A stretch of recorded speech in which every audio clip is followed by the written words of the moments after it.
In case you're wondering who I am, I'm Al Beaton. Joining me as always is Greg Eno, and we are the Knee Jerks, Detroit Sports Talk with Eno and Big Al is the name of the show. It's been several months since we've been with you due to, well, things going on in our lives. Greg's had some upheaval. I've been very, very busy and kind of gave us a chance to reset things. But with the introduction out of the way, again, I'm Al Beaton, longtime Detroit-based blogger and podcaster. Greg has numerous places where you can find his stuff on the web. So, Greg, let's get to it. I'll let you get your plugs in. Well, thanks, Al. It has been a long time, 5 months actually. We had the first episode of season 10. We recorded on June 3rd, and then things kind of went sideways. For those who are wondering, I'm okay.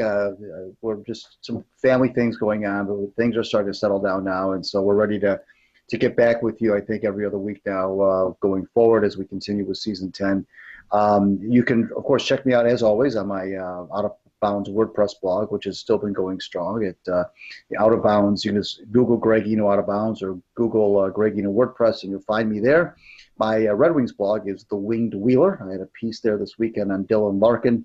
That's also on WordPress. And you can follow the Knee Jerks on Twitter still. And you can also follow us. That's at the Knee Jerks, by the way. And our Facebook fan page is facebook.com/the Knee Jerks. I feel like Jack Parr, when Jack Parr was, the old timers will remember Jack Parr, the old Tonight Show host before Johnny Carson, when Parr was unceremoniously suspended, or he quit, or something, some controversy Was where he that was the off the water air. closet joke? I It can't goes remember so what it far was. he's gone since he He was was got in trouble ticked for off. referring to a toilet as a water closet. He was ticked off about the NBC censors, I think, or something, and he either quit or they suspended him or something, and Mm-hmm. I think he quit. I think he quit during the show, actually, and then but he was off the air for a few months, Mm-hmm. and he came back, and the first thing he said was, as I was saying, and Okay, true. that's what I feel like saying right now with us being gone for 5 months, is as we were saying. But we've got a lot. Well, obviously, Al and I are not going to try to catch up totally on what's been going on since June, but we will touch on the Lions tonight. We'll talk about the Tigers. We'll talk about the Red Wings and the Pistons. We will try to hit all four teams if we can in the next 90 minutes. But before we do any of that, we're going to play a game that we like to call Whose Birthday Is It, Maestro? Everybody knows how we play this game by now. I give Al a clue, or two, if you remember how we play this game, I give Al a clue or two or three of a person whose birthday it is today in the world of sports. And if Al can correctly guess that person within the first two clues, he will win a Texas Instruments TI-30 calculator Ooh, graphing with calculator. Ooh. with trigonometry functions. Oh, I took trigonometry back in school. I think I've forgotten every single bit of it. This has got sine and cosine, Al, and square Hey, roots. you're gonna And get me bad memories here, dude. So. This person, and by the way, when we get done with this, Al will tell you how you can watch the podcast and listen to the podcast. This person, Al, made his name in the world of baseball. He passed away earlier this year, actually, at the age of 84. He was born on this date in 1933. I will tell you that he had quite a decent playing career himself, although his last name is now more synonymous with his son. I will tell you that. I will also tell you that he was briefly a Tiger. I will tell you that he spent his entire career. Well, I shouldn't say that. He spent most of his career in the American League, but he played for 9 teams, believe it or not. And he was mainly a first baseman. I'm just gonna throw it out there. Say Gus Bell. No, good guess though. Ah, Good guess. Gus Bell, of course, the patriarch of the Bell family with David and Buddy, and it's all. Buddy was his son, and then David is Buddy's son. Correct? yeah, Is that how it worked? I believe Kind of like, so. kind of like the whole Ray Boone thing with Ray Yeah, Boone, then Bob Boone, then right. Aaron Boone. Yeah, okay. Exactly. So no, it was not Gus Bell. Good guess. Gus Bell played for the Reds and a number of other teams, not the Tigers though. Ah, good to see there. But Yeah. and So. Gus Bell, I think, was a third baseman. I think. Yeah, yeah, corner. I know he was a corner outfielder. I think corner guy, but Yeah, oh yeah. well. Like I said, I threw it out there, and I still got another one to go before I can start relearning trigonometry. So, And so before we get into dive into our topics, Al, why don't you tell everybody how they can catch the podcast? as always, iTunes. We're available on iTunes. Just search the Knee Jerks, Eno and Big Al. We're on Stitcher, the Knee Jerks, Eno and Big Al again. And of course, we'll be on YouTube under the Knee Jerks. Again, there'll be links to all this in the show notes and on our social media, various social media endeavors. We'll see if we can get it on any other ones, but the main ones: Stitcher, iTunes, and YouTube. Hopefully, we got the video sorted out so you can actually, scary enough, see us again rather than just listen to us on YouTube. But and for that matter, let us know if you want to see us see if we can get in any other podcatcher type things. I know there's other things available. Who knows what they'll take us? But again, those are the main three. And of course, there's always direct downloads through our website. Again, links to everything will be posted. But Stitcher, iTunes are the two biggies. So there you go. Good enough. All right. All right. With that, I'm so out of practice, I had to think for a second. So with that, I guess we should start talking Detroit Lions as, well, they're the big story right now as they have hit the halfway mark of the season and have hit the halfway mark with a thud, to say the very least, with today's game. Obviously, we're recording this the evening of the Lions dropping an outright brutal game to Minnesota, 24-9. It really wasn't as close as that score would even say. I mean, it was literally a shellacking. And this is coming off a very mediocre-looking home game loss to Seattle. So, Greg, this is a team that got off to a bad start. I could just see how we would have been ripping this team after that Jets game, which was absolutely, they were literally embarrassed by a rookie quarterback, Sam Darnold. Yeah. But they bounced back from that, and they fought back to 3-3 after that bad 0-2 start. With the wild card was out of the question, but the NFC North is literally up for grabs. All four teams, as of a couple of weeks ago, I think as of this week, we're all within one game of each other. It's a bunch of teams hovering around 500. Kind of broke up somewhat today. The Bears won, Vikings won, Packers play tonight. Right, actually, they're going to be playing while we're recording, but the Lions have fallen into last place at this loss at 3-5. So I guess first question. Oh, and got to factor in the schedule. The next four games the Lions play, Greg, are all against teams with winning records.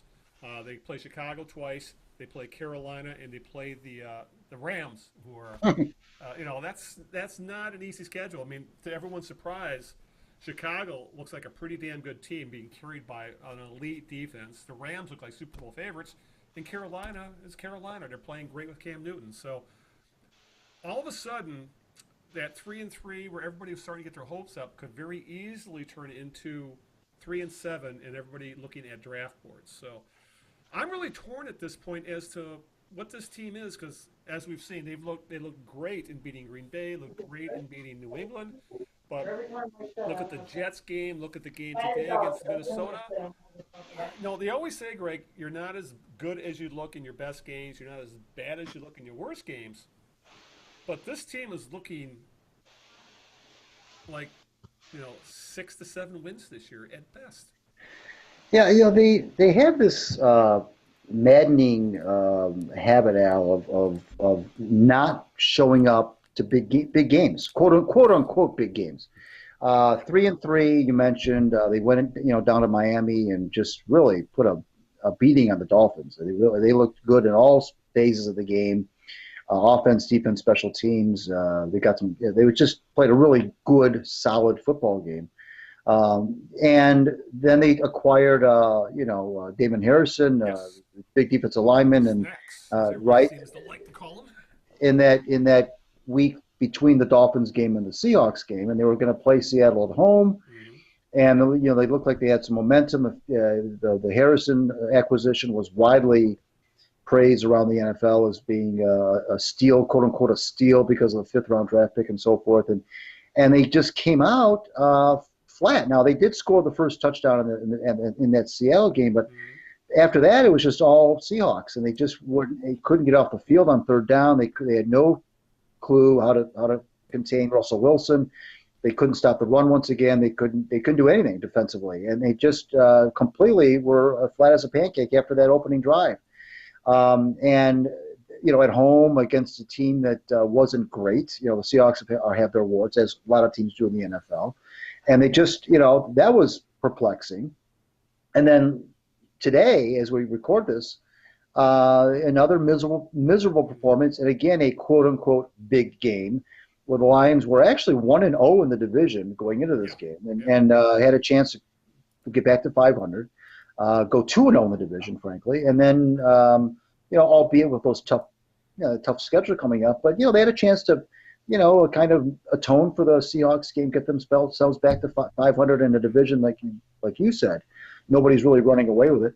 And again, just another brutal performance. And I mean, that's been their habit. And it always, whether the coach is Jim Caldwell or the coach is, Jim Schwartz or whomever it is, it just seems to be this maddening inability to come out guns a blazing in these games where they have to win. Mm-hmm. It's one thing to come out when you're 1-3 and win, and 2-3 and win. But when you got a little bit of momentum, and then you put on a stinker like that, it's just doesn't seem to matter who the coach is. Doesn't seem to matter who the talent on the roster is. It doesn't seem to matter if there's momentum. I mean, nothing seems to matter. They just for whatever reason, it's like when they get a little bit of success, albeit very modest success, they can't seem to handle it. Yeah, to say the very least. Nothing new there, as you've said. And since we're talking about the trades, which as the Snacks Harrison trade was lauded by everybody, and I think it gave a lot of people in this town the thought that they're pushing all their chips in. They're going all in on this season, and then this week, obviously they got able to get Harrison fairly cheaply because he's 30 years old. He is a run-stuffing nose tackle. He's an impact player in the running game, but he's a 1-2 down player. He's not going to be on the field very much on third down. So he's not a pass rushing guy. So he's reasonably priced, but he's on the bad side of 30. But he's under contract for a couple more years, and he fills a big need for the Lions, even though they're still struggling against the running game. But this week, Greg, with the trade deadline looming, I believe on Wednesday, Golden Tate, who was in the last year of his deal, is looking to get paid because if you ever saw Golden Tate on social media, and he was very active on social media, whenever a receiver got a big money contract, he was always one to comment on it. At 30 years old, likely on his last contract, someone who was still a very productive receiver, he was on track for another 90 catch, probably 1,000-yard year. Well, the Lions have, in the Patriot Way, and this is what you get if you want the Patriot Way with this team, because obviously that's the front office with these guys now, is they weren't going to sign him for big money, or at least not for the kind of money he thought he deserved. So rather than play out the season, lose him for nothing, and maybe get a compensation pick in 2020, Bob Quinn bit the bullet, traded him to the Eagles for a third-round pick, which was pretty much around the league called good value for what the Eagles were getting. The Eagles were getting essentially a rental, eight games of Golden Tate, and that was it. And the Lions get a pick next year rather than 2020. And there was no guarantee they got that comp pick because that is based off of who you sign in free agency to replace who you lose in free agency. So there was no guarantees there. So some people are thinking this is they're sending the wrong message, or they're sending two different messages, I should say. First off, they're going all in with Snacks. Now they're going to tank because they traded Golden Tate. When realistically, the Snacks Harrison deal was for the future as well because he's under contract for a couple more years at a position of obvious need. Meanwhile, Golden Tate is 30 years old. They were not going to sign him. There were reports that that they at least offered him an extension, but Golden Tate's going to want more than $10 million a year. He probably wants 4 or 5 years. Lions aren't going to do that because the Patriot Way is you don't overpay wide receivers. You don't pay big money for guys who are 30 or older, and you'd rather give up on a guy a year early than hold on to him a year too long. So that's the Patriot Way. So when you factor in the Golden Tate trade, in today's game show, they really did miss Tate. I don't think he makes a difference in the final, in them winning or losing. They probably would have lost the game anyway. But you could really tell Matt Stafford had lost his security blanket, when he was holding onto the ball too long. He was sacked 10 times today. Right. At least 3 or 4 of those, he was just holding on to the ball too long, and those were the kind of plays where he would have found his safety valve in Golden Tate. So you can't replace him. His production, you can only hope to come close, and not even that. They, Theo Riddick is what he is. So Yeah. with that, are the Lions saying, Greg, that Bob Quinn is admitting that maybe he sold us a bill of goods and this team was not ready yet, considering they had to change their entire defensive scheme and they're essentially building up for next year?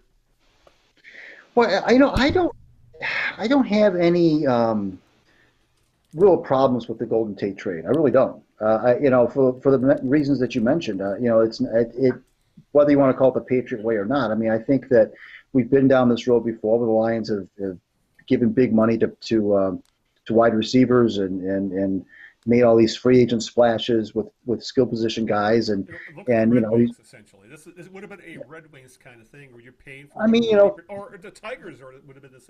There's plenty of comps there too. I just can he be a successful player for the next 3 to 5 years? Maybe. Sure. I mean, he's he is a gamble, but he's been so far. He's been a pretty durable guy. He doesn't get hurt. He catches the ball in traffic and he's elusive and all that stuff, and he puts himself out there where puts himself in harm's way. I mean, he's not shy to do that, but remarkably, he's been very durable. And so if anybody could be productive, into his into pushing mid-30s, it's he. So that's not the issue with me. It's the idea that it's still, I think, money that could be better well spent, because I think that the Lions do have some depth at that position. You mentioned Stafford today. I agree with you. I think that now, I don't know if it was all about Tate or not, but he did seem very, I've never seen him hold the ball as long as he did today. I just haven't. I mean, the 10 sacks, you can't blame all of them on the offensive line. I don't know if the coverage was just so good in the secondary that those became secondary sacks. I don't know, but he did look out of sorts. Which I might give him that, because they traded Tate, during the week, and they did have a lot of time to game plan without him. But I still think with Galladay and Marvin Jones Jr. and young Powell and I think they've got there's enough talent there. Yeah. Yes, I think there's enough there to get by. And frankly, if you're on the Eagles side of the ledger, I mean, it's not often that you can acquire a guy midseason, and he makes that much of a difference. But I know they're very high on him. I know that they're very excited to get him, as they should be. Frankly, he's been one of the best, most productive receivers in the last 5 years. But I have no problem. I personally don't have a problem with the Lions taking that tack. Not wanting to pay those big bucks at the end of the year, not wanting to get into a bidding war, and maybe instead using that money elsewhere. I don't really have a problem with that part of it. Now you can make the argument, well, how come does this show that they're waving the white flag just a week after they acquired Harrison? Well, Harrison's a different deal. Yeah. Harrison's under contract for 2 more years. Number one, he's not a rental. So that was never a gambit. That was never a win now or else gambit there with Harrison. Yeah. He's under contract through 2020, I believe. Yeah. So, he's a different deal. So I don't see those two moves as being competitive. I mean, in competition with each other. They're not countering each other. They're essentially going towards the same direction, just in different ways. And I'll say this, Harrison, as good as Golden Tate is at his position, he's not top 5 at his position like Harrison is. I mean, Harrison's an all-pro. Harrison's an all-pro. Difference when he's in the game. And he addressed a huge need, which was now they still get gashed too much. They gave him a 70-yard run today, but I mean he's still what they needed for 2 more years, and for a 5th-round draft pick. And Tate is on his way into free agency at a position where they have some depth. Right. So I don't have any problem with the whole notion of trading him. And I don't see it as raising the white flag either, frankly. Now you mentioned being sold a bill of goods. Well, there are some folks who have been critical of firing the folks who didn't want Jim Caldwell fired, and frankly, I hate to say it, but there's a racial component to that, by the way. Who did not want to see Jim Caldwell fired, and now are saying, look, we were told that Jim Caldwell was fired because Bob Quinn thought that this team had more talent than what Jim Caldwell was able to squeeze out of it. Well, here we are, 3-5, and now that's not to say that Jim. Around, doesn't it? It looks like he overachieved with the talent he had. Well, that's so. So it's so the optics, Al, is that it looks like Bob Quinn just wanted to get rid of Jim Caldwell so he could bring in his guy. Now that's totally within his purview because he was a GM who inherited Jim Caldwell. Yep. You got to remember that too. I mean that's they got to factor that into the whole thing too. But but clearly, Al, this team has come out in most of those 5 losses this year and have not looked ready to play football. Yeah. And now that's also been the complaint against Jim Caldwell. I mean, there were games the Lions came out last year flat as a pancake, and you couldn't understand why that was. Yeah. And a lot of times that happened at home. So I don't know that it's like I said at the top of the discussion. I don't know that this is a problem that's unique to Jim Caldwell, unique to Matt Patricia. I just think that it's something that, for whatever reason, has been ingrained in this organization. Or for that matter, you could say the common thread here is Jim Bob Cooter, who I think is a man who I have a feeling is Patricia inherited him. Right. Much like Quinn inherited the previous coach. Right. So I would not be surprised if maybe, especially if things go off the rails as they seem to have this year, that maybe Patricia makes a change as offensive coordinator. I'll say this: if people are always saying they got to fire somebody, well, if they fire somebody at this point, it'd have to be the special teams coordinator, whose name I don't have handy at the moment. But this team was elite in special teams last year, and now this year they can't commit a penalty whenever there's a special teams play. So, if you're looking for a sacrificial lamb, that's probably where it's going to come until the end of the season. And I would not be surprised if things continue the way they are, Greg, that Jim Bob Cooter is replaced with someone Matt Patricia prefers as his coordinator, and then here we go again. Changing a scheme. Who knows how many schemes Stafford has worked under at this point? But I would not be surprised if we're heading that direction. Yeah, I mean that's the way the NFL works. That's a good one, by the way. That's a good call because very oftentimes you don't see head coaches come in. You're right, and keep coordinators. That's unusual. And Stafford, Stafford bought all in on Cooter. I mean, he campaigned for Cooter to stay.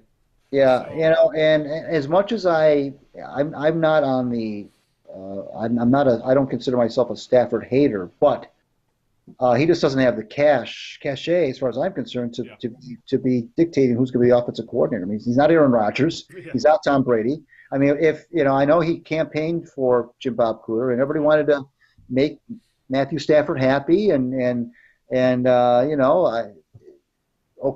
we keep Jim Bob Cooter, and Jim Bob Cooter himself is unusual because he'll go a game or 2 or 3 where his play calling looks like he's the second coming of Mike Martz, and then with the Rams, and then all of a sudden he has these stinkers where he doesn't seem to be able to call. Yeah, right, and the Kerryon Johnson was AWOL today. I don't know. They just seem to have the week by week. They don't have an identity. That's what it is. They don't have an identity. They look so good against Miami a couple weeks ago. I think Patricia knows what that identity he wants it to be. They just don't have the players to do it just yet. What do you think? So what do you think it is? What do you think it is? That, by all the money they've thrown and money and draft picks they've thrown at the offensive line, they want to play more of a smash mouth type game. And also, I think they want the same thing on defense with, as bringing in someone like Snacks Harrison. They want to they want to dominate the run game, and they want to shut down the run game. Yeah. I just don't think they have quite what they need just yet, despite what they've done so far. And you can really see it on the defensive line because, as you said, they've been gashed who knows how many times by long runs this year. I mean, I've lost track. Yeah. We're not talking 10-yard runs. We're talking 50, 60, 70 yards. Right. So. That's been a concern, obviously, and but I don't know if this is a step back to take 2 steps forward, but I do know that Bob Quinn said that I think we have more talent here. We should have won more football games when Jim Caldwell was here, and now. To me, they're the worst team in the division. I don't think it's close. I know that it doesn't look like they're that far behind, but the rest of the pack. But I don't think they're better than the Bears. I don't think they're better than even though they beat the Packers. I think the Packers are overall better, not by much, but I think they are. And I think they're not light years behind these. This isn't a great division. I mean, I'm not going to try to portray this as the AL East of the NFL, but they are, of the four teams, are the worst. And the Lions don't need a full rebuild. They just need, I think, a retooling to fit more in Patricia's what he wants to do. And I guess this kind of leads us. We got other things to talk about. We should talk about Matt Patricia because we really haven't had much to talk about him. I think the last time we talked, it was not long after the rape thing came up way back then, which essentially, as much as you see some fans who go, "Oh, they shouldn't have brought it up," no one's talking about it now. I don't know if they handled it right, but in today's world, it pretty much got shuffled away. So Patricia's here to stay no matter what, especially since he's Quinn's guy. They both have 5-year contracts, and essentially, I think it's Quinn, Stafford, and Patricia are all here for the duration of those deals, unless something happens, because they all have the same length of time on their deals. And Patricia is not helping matters with his, I think, mini Belichick shtick. Because what happened, this week, he inadvertently caused a national story when none had to be there, when he scolded a beat writer after the beat writer asked a question. It turned out it was Rothstein of ESPN.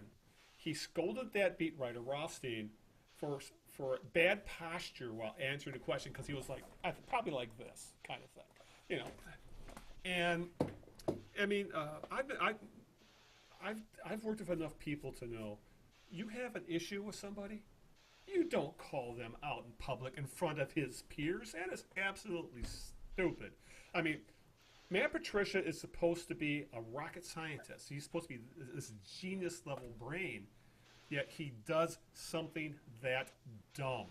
I mean, that's management 101. Praise in public, punish in private. If he had an issue with Rothstein, you talk to him after the press conference and say, I would appreciate, I hate using the word decorum, because that was, we've heard a lot of that last year.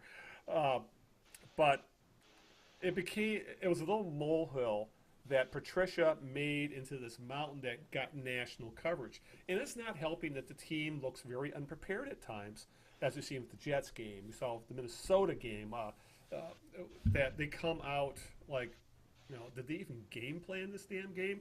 And it gives you the impression sometimes that Patricia is in over his head, or he's still learning on the job, and he needs to grow into the position. We'll have to find out if that actually happens. But I think this is a guy who I think sometimes is struggling to deal with the everyday nature that comes with his job, specifically dealing with media, dealing with outside interest. When he was a defensive coordinator, didn't have to put up with any of this stuff. He might do the occasional presser every other week and do a short presser of some of the guys, but he didn't have to deal with the guys the way they do now, where they do a press conference, stand there every single day. And that, I think, is what bothers me with Patricia. That and the hypocrisy of an obese, unshaven, sweats-wearing coach lecturing about decorum to a professionally dressed, obviously, reporter who he thinks wasn't giving him respect. And I'll just say this, respect is earned. Maybe Patricia isn't giving these guys respect, so why should reporters act in kind? I think there's some underlying stuff going on there. But it's just one of those little things I think that bothers me about Patricia so far, is that I think he's having trouble with the everyday aspects of the job. I think he's got some good ideas. I just think there's more to being a head coach than X's and O's, and I think that's where he's screwing up. Yeah, these are the kinds of things where if you're winning, the public opinion is probably with you, but when you're losing, and especially when you're a first-year coach and you're a rookie head coach, these kinds of things they're just not. It's not a good look, and he, it reminds me. Remember, Al, when Marty Morningwig, one of his first practices as Lions coach in training camp, and he had an issue with the effort that was given forth or something. Remember when he got on his motorcycle and drove away? Completely staged. I mean, that was just, if we only knew how much of an omen that was, Yep. that was, again, a rookie head coach trying to throw his weight around in this very dramatic uh, show of whatever that was, driving off on a motorcycle in the middle of practice. Just, I don't know what that was supposed to prove, what that was supposed to do. But I mean, these kinds of things, like Patricia with the report, it made national news and not in a good way, Yep. and it made the organization look silly. And, Yep. I, Well, and let me add this. I just remembered I wanted to say this too, is that Bob Quinn should have spoken to the media after both trades. Instead, he let Patricia handle it and left him swinging in the wind as to answer the questions as to why the deal was made. That's yeah. very unfair to Patricia, if you ask me. Yeah, that's a good point. That's a good point. The Eagles GM was all over the news Yeah. talking about the Golden Tate trade. But yeah, I mean that's good. That's a good point too. I don't know what to make of Quinn, by the way. Yeah. I still think he's early enough in his tenure that he's still got a little bit of wiggle room left. But I think Yeah. we're in a state of Detroit sports right now, Al, where the fans are just begging for any team, any one of them, to do something. Yep. And because it's just really bad. This is really bleak right now with all four teams. And I think that they were willing to. They thought that Quinn was the guy that, maybe he's the guy that can turn the team into a winner. And now he's, I think, lost some tarnish. And Patricia never really got that. The fans never really embraced him that much. I know it's early. It's been 8 games. But yeah, I mean, coordinator, going from a coordinator to head coach is you're right. It is more than X's and O's. In fact, if it was only X's and O's, a lot of these guys would be a lot more successful. Good point. But because it's not that, and because it's the media, because it's the constantly talking, constantly being in the spotlight, and constantly having to answer questions, and constantly having everything scrutinized, it is a whole different ballgame. It's like anything. It's like going from being a bench coach in baseball to the manager, going from the top assistant in the NBA to being the head coach. I mean, it's like that in every sport where there's nothing like you think you're prepared to be the top guy, and until you are the top guy, you don't really fully understand. So there's a certain learning curve that these guys have to have, and I'm fine with that. Mm-hmm. But when it starts to get into posture of reporters and things of that nature, it makes you wonder a little bit. But again, winning will solve everything. The Lions go out there and surprise us and win 2 of the next 3 games or something, and look good doing it, and play the Rams tough and so forth. We'll forget about this whole reporter posture thing. But it's just one of those things that makes you wonder, if it is getting to him a little bit. Yeah, and Patricia, I have to give Rothstein a little bit of credit. He could have really escalated things. I got to be honest. I don't know if I would have been able to hold my tongue. Well, he was probably surprised. He was probably totally taken by surprise by it. Yeah, it might be one of those. Might be one of those things, Al, where as he drove home that day, he probably thought of a million things he would have wanted to have said, but didn't. I think he was probably just stunned by the whole thing. On the way home, he's George Costanza and the jerk store or whatever. Right. Kind of thing has hit him. But yeah, exactly. And but yeah, according to all the beat writers, I think they were all shocked by the ridiculousness of the whole thing. And but stuff like that, the beat writers are the eyes and ears of the fan base. You get on the bad side of the beat writers, well, bad things can happen. We've seen it with coaches and players in this town. All right, we got a lot to cover. So what's question 2 of the birthday game before we start talking other teams in this damn town? Sure. This is for the Texas Instruments TI-30 calculator. This person, again, made his name in the world of baseball. He has a son who's very famous. He himself was a pretty good ball player, this person we're thinking of. He was a pretty good hitter. He was a left-handed hitter. He played for, like I say, 9 teams. But he had most of his success with the Cleveland Indians. And I will tell you that he was a left-handed hitter, and I will tell you that his son is a World Series champion as a manager. I could probably, let's see here. It's got to be God. There's a couple of guys that this could fit, I think, but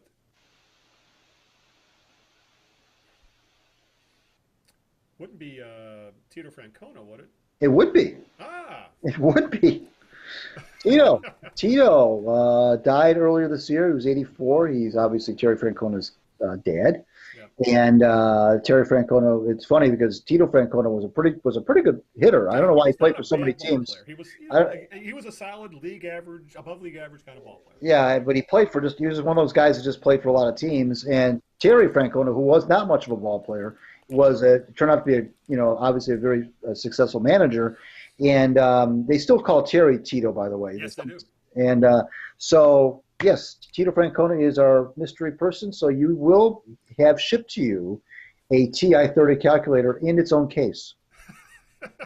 I guess I better get a little pocket protector too. And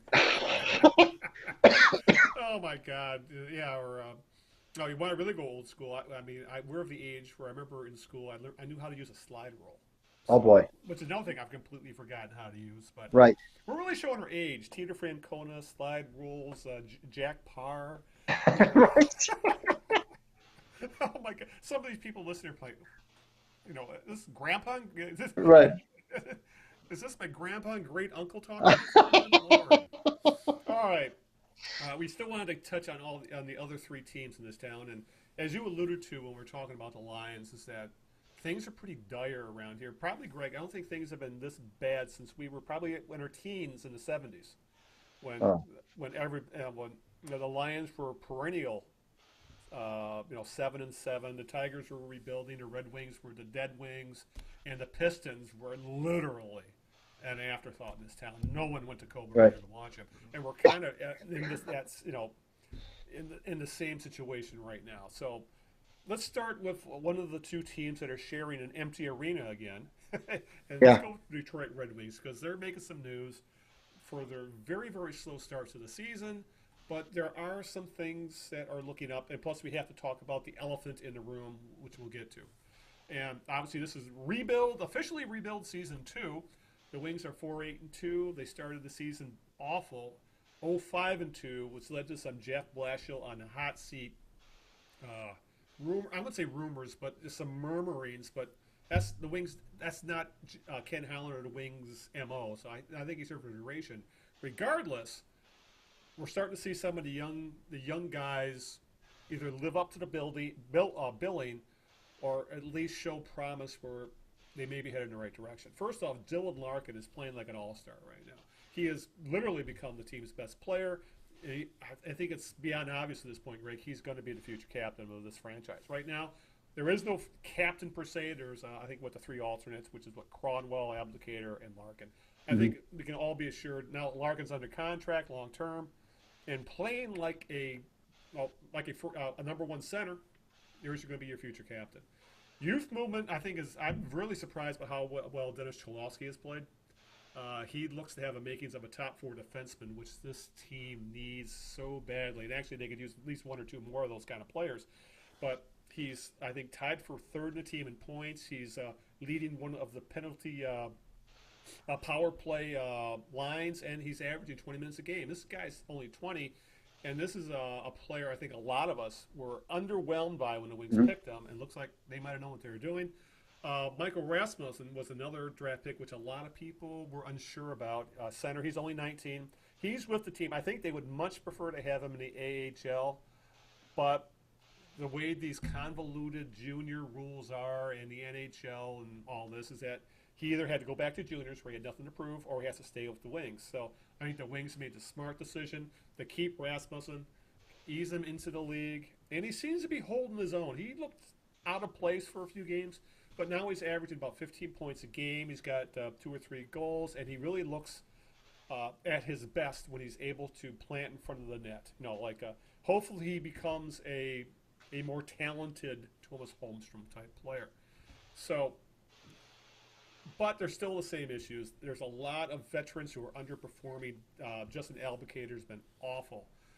Nielsen is hurt, and he's not living up to the contract he was given.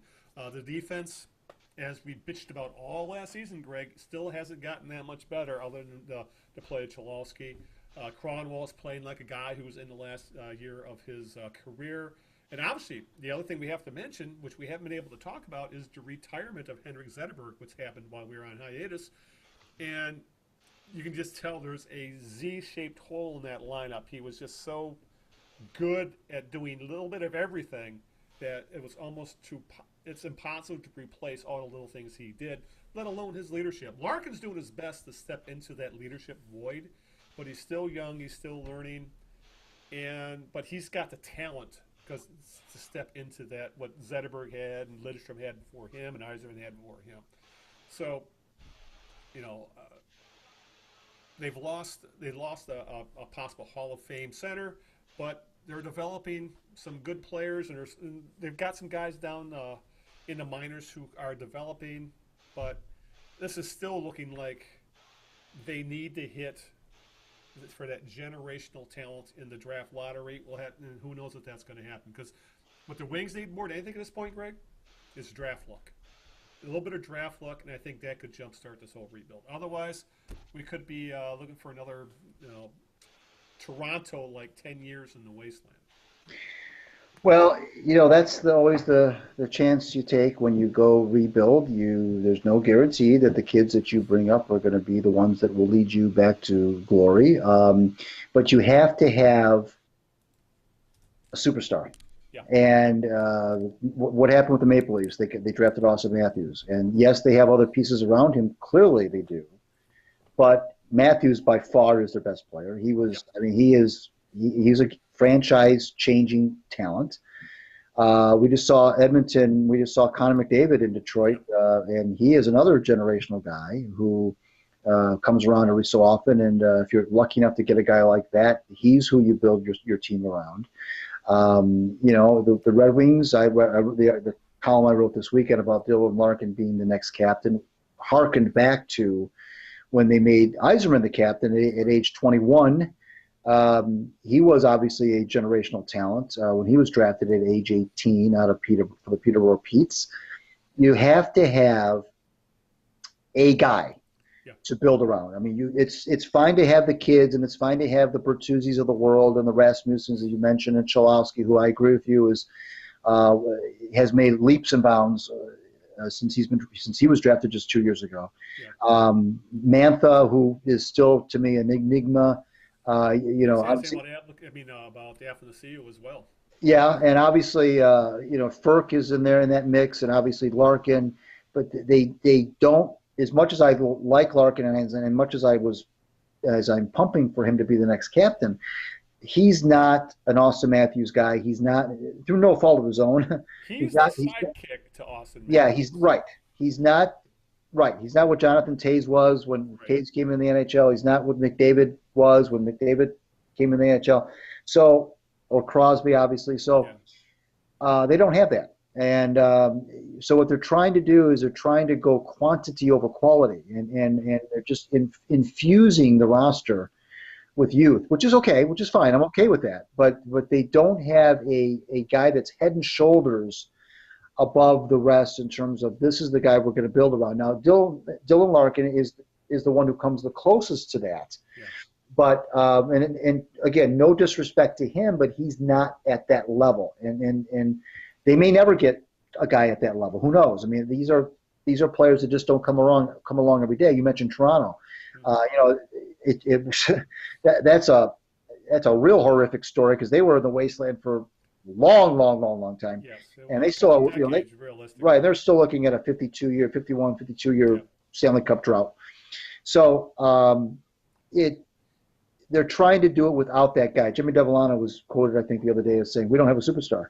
We don't have one," and that's a concern. But in order to get a superstar, it's all about timing. You have to be just bad enough when a superstar is available in the draft, and usually it's a guy that's drafted in the top three. That can be that guy. The kid in Buffalo. Who's the kid in Buffalo that they drafted 3 or 4 years ago? Jack something.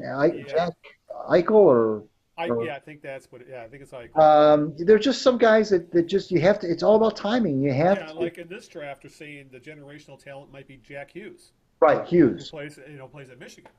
Lose And for Hughes has been yeah, that's been yeah, the lose for rallying Hughes. cry. Lose for Hughes, yeah. But yeah, it remains to be seen, because the lottery in the NHL is very much unlike the NBA, where the odds just aren't as there. The worst team in the league only has an 18% chance, give it, right in that range, of getting the top pick. It's not as weighted so much for. It doesn't lead. They wanted. They. I think they overcorrected in trying to avoid tanking and started screwing teams that need help with Right. this. But regardless of that, no, that's what you're right. That's what the Wings need. That's what they lack. They need. I won't say their next Iserman, but they just need the next generational talent, be it on defense or offense or whatever. They need that generational talent. Well, Yeah, go ahead. no, I was just going to say, but the good news is, let's go back to Cholowski. Yeah, For many years, well, not many years, but for a few years, we were talking about, not just we, I mean, everybody was talking about the Red Wings' lack of a top four defenseman, and especially a guy who could move the puck out of his own zone. yeah, And Cholowski seems to be the guy that's fitting that bill. They seem to have found defensemen anyway that they can build the defense around, right. which is good. They seem to have found him. Now they need to find that game changer offense among the forwards. Right. And well, since we spoke of him earlier as a player, we need to speak about the Iserman elephant in the room as general manager. While we were on hiatus, Stevie Y stepped down as Tampa Bay's general manager, opting to spend his final year under contract as an advisor, and he stated he just wanted to spend more time with his family, which is here in Michigan. He was actually commuting the old time he was working for Tampa Bay. And as things stand right now, as we talked about last year, Ken Holland's on he's on the first year of the 2-year extension he signed last year. And for that matter, we have Jeff Blashill is a lame duck coach right now in the final year of his contract. So it would be realistically, it wouldn't be that big of a deal to buy out Ken Holland. And for that matter, there's always been the talk that if Seattle gets an expansive franchise, which supposedly they're first in line to do, Ken Holland would make a beeline to taking that job because he's from the Canadian West. So we have Iserman essentially twiddling his thumbs as an advisor for the next year. We have a fan base that is grasping at straws at anything decent to give them any hope that this team is moving in the right direction. Even though there has been some under Holland, I think right now there comes a time with fan bases where to say, I think it's best for everybody to maybe part ways and move on. It might be becoming that, or at the very least, get them out of position, out of harm's way of Holland, and boot him upstairs finally. But get him out of the target range when it comes to the fan base. And I think the fan base has reached that with Ken Holland, and even more so with Steve Yzerman going to be essentially a free agent at the end of this season. So do you think this whole thing is setting up for Steve Yzerman to become the next president/GM of the Detroit Red Wings? It's really seems to be heading in that direction. I know they signed Kenny Holland to an extension, but people can get kicked upstairs. People can change their jobs. People can, we've seen it happen with Jimmy Devellano, and when Kenny Holland was elevated, and Jimmy he's done it twice actually. He's been the GM on 2 or 3 different occasions, and as the hierarchies, people have come and gone in the front office, and so it was a very the timing was now I will say this, Yzerman obviously first class guy, so he didn't leave the Lightning holding a bag. He said, I'll stay through my contract, I'll be an advisor, I'll help in the transition. Although the timing was odd, it was just before training camp started, I believe. It was kind of a weird timing thing in terms of when he did this. There was some speculation, rumors, and innuendo about what this whole "be with my family" thing meant. Yeah. But AKA the Red Wings family, which is what everybody wants to believe. it just, he's a young enough guy. He's only 53. He's got tons of, probably another good 10, 12 years of being in management if he chooses to do that.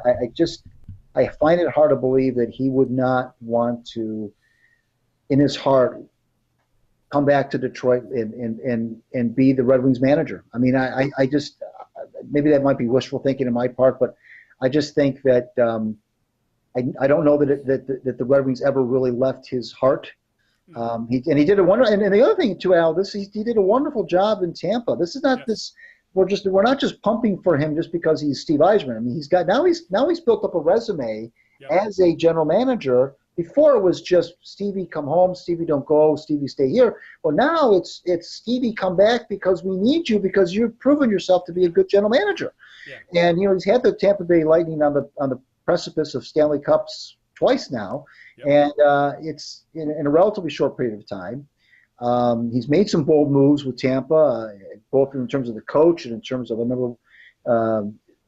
I remember he picked up that aging goalie that one year. I want to say it was Dwayne Rollison, and Rollison just went on a roll and led the Lightning almost to the Stanley Cup. And I mean, he just seems to have almost like a Midas touch when it comes to player evaluation and so forth. And I just find it hard to believe that he wouldn't listen to the Red Wings if they chose to speak to him.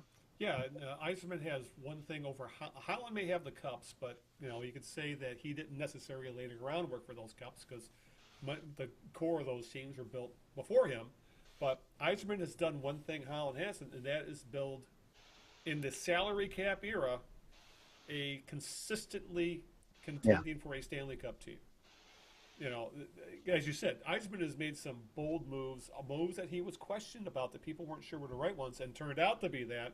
Because he seems to have this knack of getting rid of players at the right time, not getting overextended on contracts and things like that. He has done that a great job of balancing the of the veteran youth thing, where he's been able to keep his salary cap situation under control, which, as we've seen with Ken Holland, was unable to do because we've had that discussion numerous times on this show. Right. So I think that would be the biggest hope I think this fan base would have if Yzerman does become the GM, is that he's shown that he can be a winner in this new era of hockey, and he won't make the mistakes that Ken Holland made, and is now essentially, yes, I know some of those mistakes were because of that goddamn streak, but those mistakes have also kneecapped this team and put them where they are now. So, but yeah, I'm kind of with you. It really looks like Steve Yzerman is going to be the next general manager of Wings, and no one can say anything because of, as Chris Ellis, every time he's asked about it, he says the right thing. I cannot comment on someone who is under contract to another franchise. That's all he can need to say, and that's all he can say. But you'd have to wonder if there's some back channel stuff going on between the Red Wings and Yzerman's agent. You'd have to believe there is. Mm-hmm. If I was Chris Ilitch, I'd definitely, at the very least, be gauging his interest. Do you want to come back to this team? What would it take, and what position do you want? Here's a blank check. Here's a contract. You sign it the day you become a free agent. But we'll see if that happens. But I would not be surprised if that's the sort of overtures Chris Ilitch is doing behind the scenes. What do you think about the future of Blashill then? I think he's gone. I really do. I remember we were, in some ways, I feel like, I don't know if we were sold again, there's that term, bill of goods with Blashill. But we expected to see the guy who coached in Grand Rapids, who was very aggressive with his offense, seemed to be able to develop the young players. None of that has happened here with the Detroit Red Wings. Right. A lot of these, a few players have gotten better.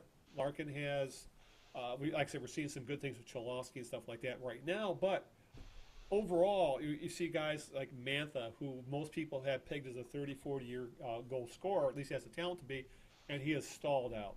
Gus Nyquist, what has happened to him? Abdelkader seems to be kind of lost at times. So I honestly think that it's not the Red Wings' way to fire anybody during the season. So, but I don't think we're going to see Blashill back as a coach of this team next year. And again, if I'm Chris Ilitch, and I'm not sure where I'm going with this franchise for the next 5-10 years, if I have the ability to get Steve Yzerman, I'm sure Yzerman, one of the demands he would have is, I want to be able to name my own coach in front office. And so you're not going to do anything with Jeff Blashill until you know what's going to happen with Steve Yzerman. And honestly, Blashill, I'm done with him anyway. I think it's time to move on. No, he's essentially Babcock-like, and he's Babcock-like in all the worst ways. Yeah, yeah. I think the biggest indictment of Blashill. By the way, to be fair, I was on board with the I had no problems with the Blashill move. It was a typical Red Wings loyalty thing. They're loyal to a fault. But he had produced at the AHL. Yeah, he was. I mean, he seemed to be the guy that was being groomed. I had no. I'm not going to sit here and kill the move because I was on board with it when they made it.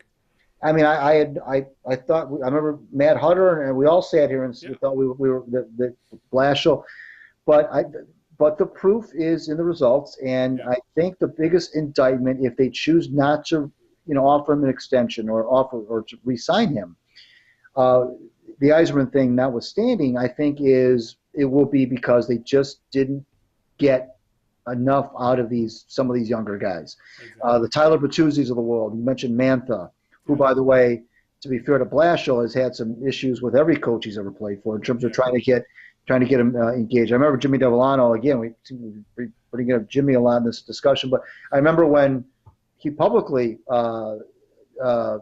laid into Mantha about 3 or 4 years ago, and I thought, wow, that's pretty harsh.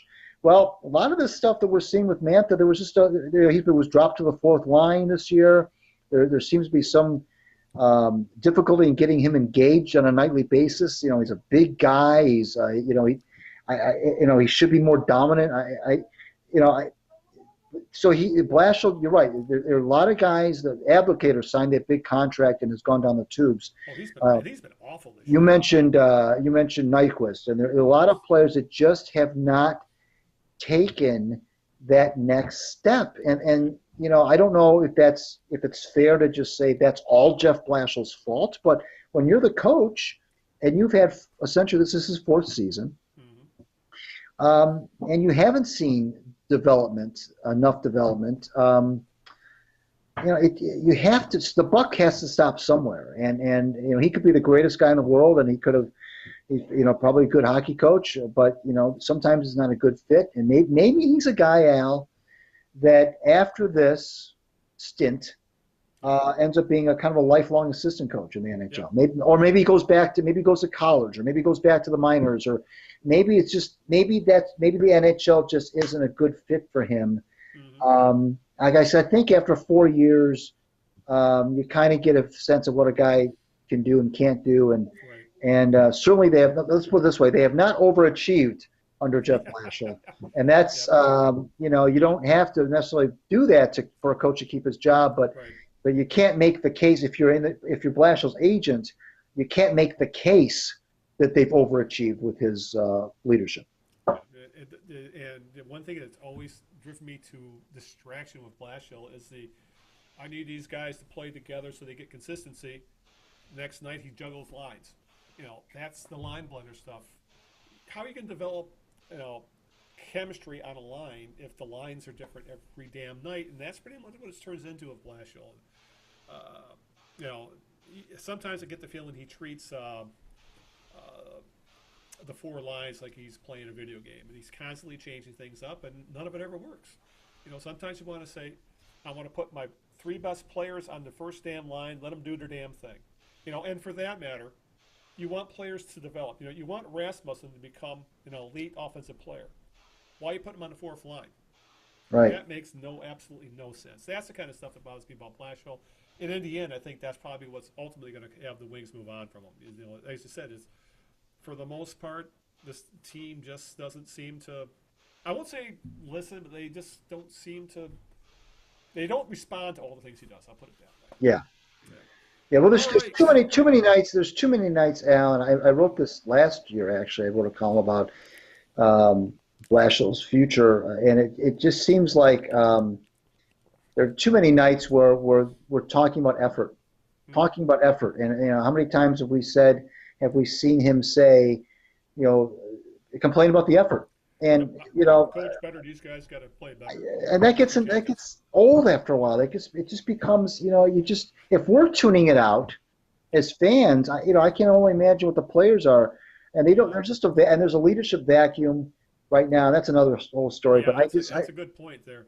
I just think that that he's just. You're right. I think there's just a lack of. I don't know if it's you can say what you will about the Scotty Bowmans of the world and the Mike Babcocks of the world and the Mike Keenans of the world, Yeah. guys who are not warm and fuzzy by any stretch of the imagination, and guys who weren't even particularly well liked. Yeah. But boy, they're some of the best coaches in the NHL. And John Tortorella in Columbus. These are guys that are not warm and fuzzy by any stretch of the imagination. They're not afraid to call out their players publicly, and you may not. I knew that they were gonna suffer after Mike Babcock left. I knew that, but I also knew that it was probably time for Mike Babcock to leave because it had been a while, and the franchises transition. But I think what they need now is another Babcock-like guy to really be a butt kicker. Yep. Yeah. Well. Apparently, though, we're probably gonna have to wait till the offseason to really have any major changes with this team. You're right. So, I'm sure we'll continue to talk about the Wings and follow them. I mean, we're both big fans, but right now, it's a team treading water in awfulness. And speaking of another team treading water, how's that for a segue? We have the Detroit Pistons, who share an empty arena with the Red Wings, even though all the seats have been covered up. They're black now, so it looks a little better on television. With the Pistons, this was going into the season. This is the one team that can make the playoffs in this damn city. This is they've gone in. They have a legit superstar, and they have a new coach who was coach of the year last year. So we have Blake Griffin who is healthy. He's had a full off season to prepare for the year.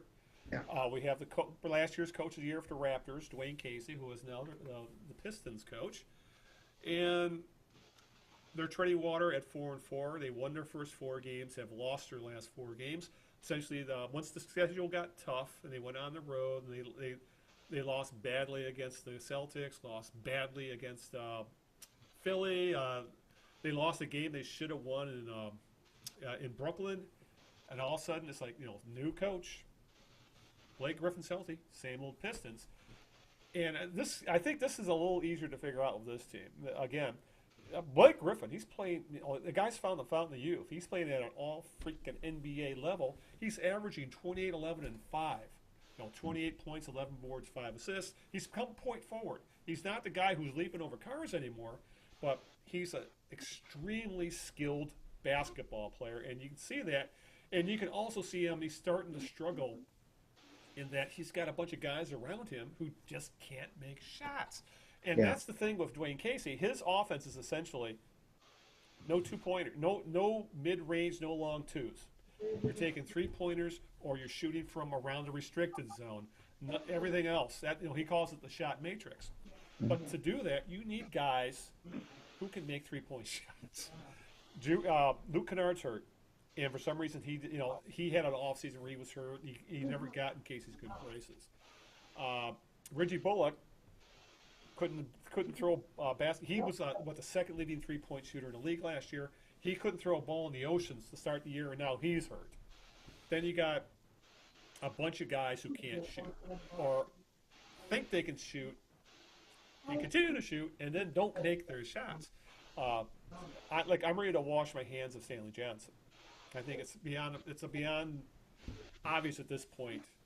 He's not going to be able to fit in the new NBA. The new NBA, you have to be able to essentially be a 3-and-D guy. You've got to be able to shoot from outside. Johnson's got the D down. He can't shoot to save his life. Reggie Jackson is not the same Reggie Jackson from 2-3 years ago. He's been hurt, and you can see that in his play. And now Casey is experimenting with lineups, and I agree with that. Reggie Jackson is not the point guard for this team anymore. Essentially, it's Blake Griffin's team as a point forward. But he's actually running 3 guard lineups out there, and he's playing Ish Smith and Jackson and one of the smaller wings all together at one time, and then along with Blake Griffin and Andre Drummond. And right now it looks like Casey is throwing everything he has at the wall to finally find a rotation, and he has not been able to do it yet, which leads to some odd do not play. Coach's decision did not play, and leads to some odd minutes for guys. Like Kennard wasn't getting any minutes before he got hurt. It was ridiculous. Right. But then you also factor in, we've talked about him time and time again, Andre Drummond, who seems to be more interested in social media and having Joel Embiid live in his head and taking three-point shots than doing things that he should be elite at, rebounding, defending the rim, and shooting from the restricted zone. If I was Dwayne Casey, I would say, Andre, the only time you're going to take a shot is if you get a rebound or you get a loose ball, and then you're going to shoot the ball when you're in a restricted zone. Otherwise, you kick the ball out. For some reason, Andre Drummond seems to think he's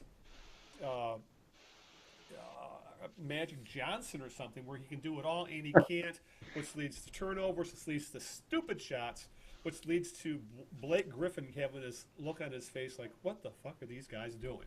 So, it's like Blake Griffin has put this team on his shoulders, but he needs help.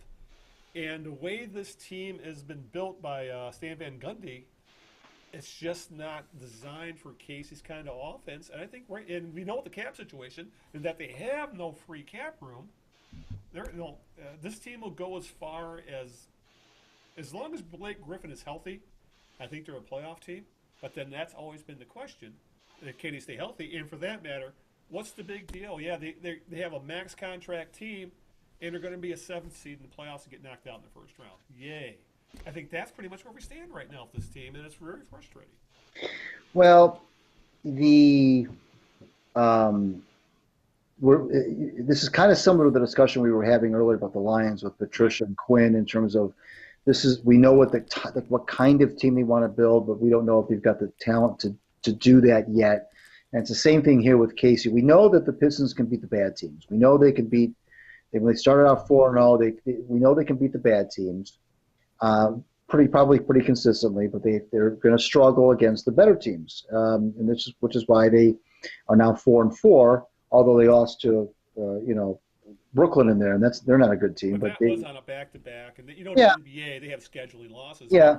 Essentially, this team is going to look like a 500 team. 500 will get you in the playoffs. But they'll beat the teams that they should beat for the most part, and then they'll struggle against the teams that are better than they are. Yeah. I mean that's the way it is, and it's going to take a little bit to work themselves out from underneath the Stan Van Gundy box that they've been put into. So,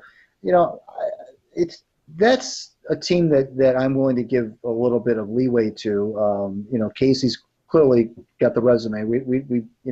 His chops are not to be questioned. It's just a matter of whether or not this is the roster that can do it. As far as Johnson goes, I hesitate on that because I've seen other guys leave, like Spencer Dinwiddie, who just completely, when he was in Detroit, you couldn't. Yeah, he was buy a seat. By Van Gundy essentially. He couldn't buy playing time, and now he's every time he plays the Pistons, he earns them, and he's an all-star player almost, as far as I'm concerned. For this team right now as a point guard, he would. And I don't know. They've been an enigmatic organization for so long. The problem with the Johnson thing is that he's due for his next contract after this year. Right. Do you pay him? Right. And for that matter, who knows if they'll even have the cap room to do it? Well, other than they have his bird rights, so they would be able. Would you go over the salary cap and maybe pay a luxury tax fee for Stanley Johnson? No. Yeah. No. That's where they find themselves, which means they become even thinner, on the wing. So this is a team that's got some major roster construction issues, but I think they could be masked over a little bit if Andre Drummond would just get his head out of his ass. Yeah. Talk about an enigmatic. I mean, you have to give him though credit, Al, for improving his free throw shooting. You have to give him credit for that. That's something that's not easy to do. That's something that sometimes when a guy is bad, he just stays bad his entire career. Shaq, Wilt Chamberlain. Yeah. Some guys just stay bad, but then there's some guys who I remember Karl Malone when he came in the league was 55-60%, and he was which was in the way in his game was tailored around getting to the free throw line. Yeah. His game was predicated on being fouled and getting to the line, and he'd take 10, 12 free throws a game. So he got better, and his free throw percentage gradually rose until he was like a 75% free throw shooter for most of his career. I give Drummond credit for that. I do, because that's something that a guy who's not locked in, or who's distracted, won't do that. He won't improve that in that area. So I give him props for that, because that's not easy to do, and you've got to be locked in, and you've got to want to do that, and he did it. So congratulations to him for that. But again, he just has not been, with the right group of people, maybe I don't know what it is. I still think he's a very talented kid, but He's just extremely talented. He's maybe the most naturally talented center this team may have had since Bob Lanier, but he refuses to do the kind of things a guy his size should do, which is, he rebounds. That's great. yeah. But he has no post moves at all. He doesn't really play. He puts up counting numbers, I'll say that. Yeah. But when it comes to team defense, Yeah. Things like that, he really seems to, picking up the weak side, or he too often will go for the block when he would be better off just cutting off the lane, or things like that. And let's not even get into sometimes he gets caught up in the moment and starts to try and do more than he is than he is capable of, as we saw with the two games against Joel Embiid this past couple weeks, where what it reminded me of was, remember I think it's was it the 89? It was the 90 NBA Finals, where Bill Laimbeer essentially played mind games against Kevin Duckworth.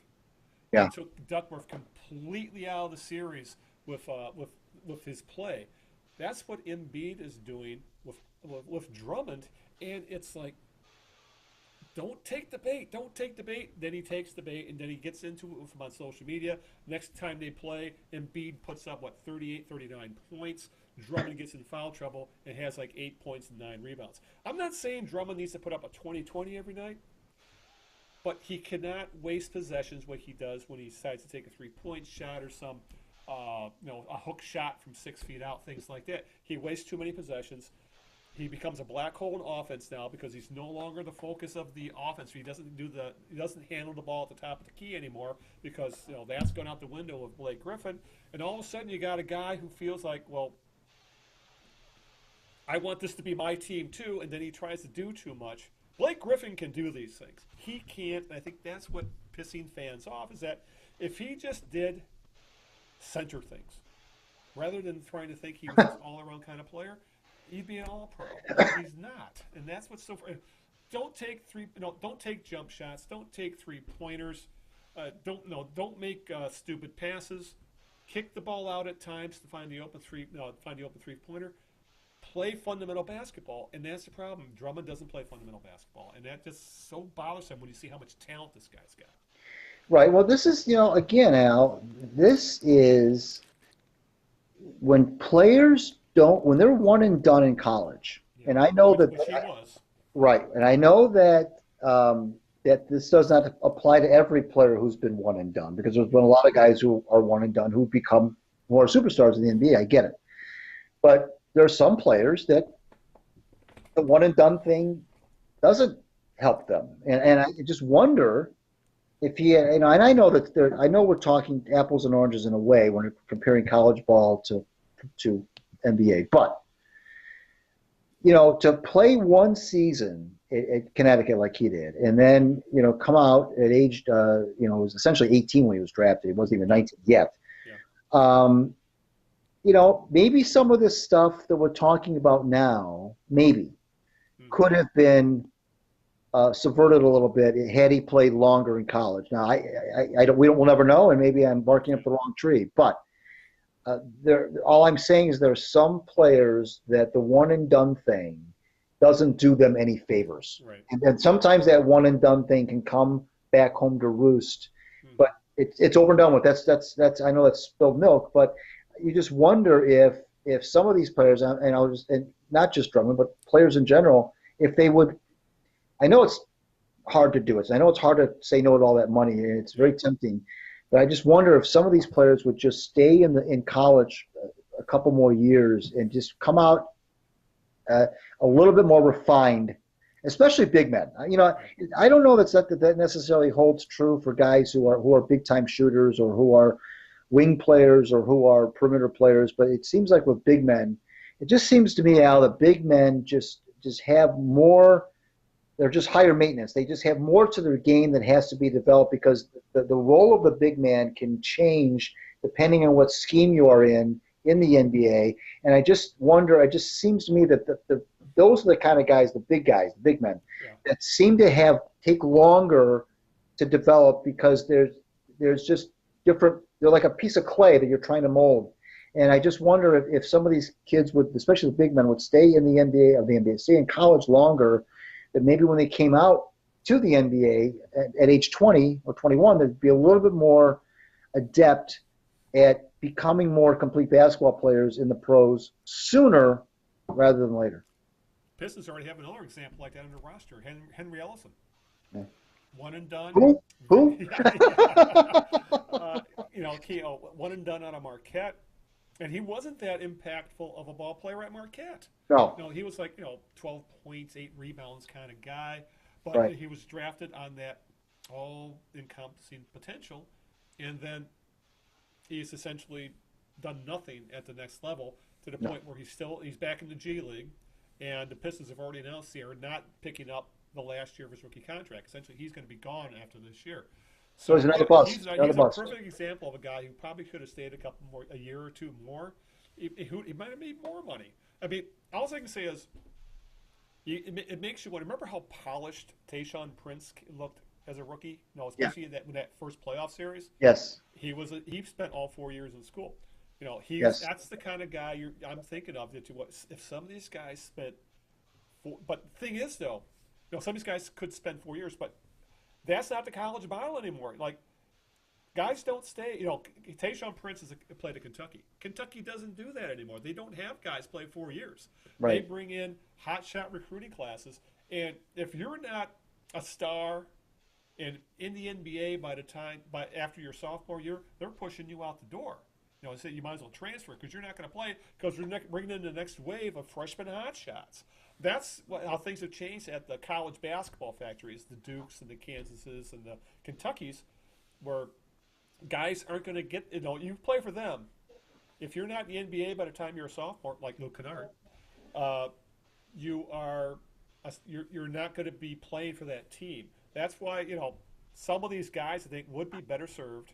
I mean, I hate to sound like an old stick in the mud, but because I'm all for, I think the one and done thing is silly. If these guys want to go turn pro at 18 out of high school, they should have every opportunity to do so. Of course. I mean, I'm all for that, whatever. But more of these guys need to realize, if they went to a school, say, played for John Beilein, look at these guys he's taken at Michigan and turned into first-round draft picks when they're juniors and seniors.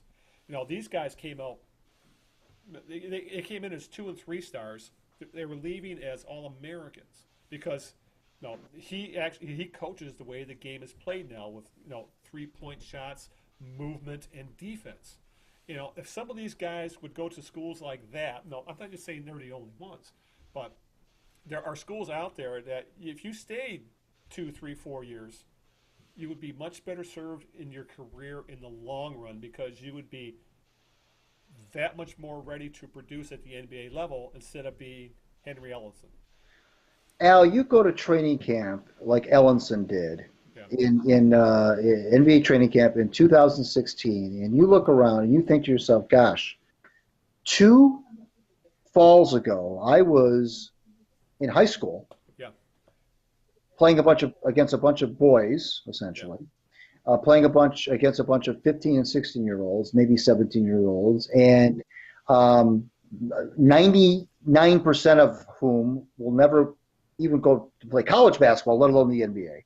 Right. And I'm playing that. That's where I was 2 years ago. Yeah. And now here I am in the NBA, surrounded by, guys who been doing this for a long time, playing against guys who've been doing this for a long time, playing for coaches who've been doing this for a long time. You can't. There are some players, Al, but that's just too much. That's too much to absorb, and you mentioned Beeline, and he's a good example. These are, you know, you just there's so much to learning the game. How you don't have it all figured out in 1 year at the college. You're playing 32 college games, and now you're going to be playing a schedule where you're playing 82 games, and plus when you count in exhibition games, and if you're lucky to make the playoffs, over 100 games, essentially three times as many games as you're used to playing in that 1 year you played in college.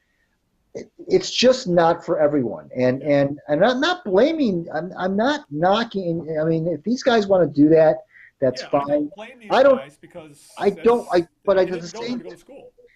right. But at the same time, I don't know what got into the Pistons in 2016 to think that somebody like Ellenson was a first-round draft pick. Now, granted, the Pistons, I looked it up. They drafted 18th that year, which is not okay. Fine, but still, to be the 18th overall pick in the NBA after 1 year of college at Marquette, are we surprised that he's probably going to be out of the league in a little while? Yeah, we shouldn't be.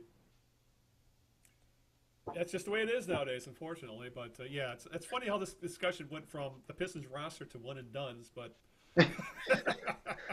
but yeah, it's it really comes down to roster construction, and a lot of these teams are just taking flyers on these kids who played 1 year of college and not necessarily even impressed at that level, but they're highly thought of recruits, and there's always that potential they can grow into the game, and but for every Kevin Durant, there's 10 Henry Ellensons, so.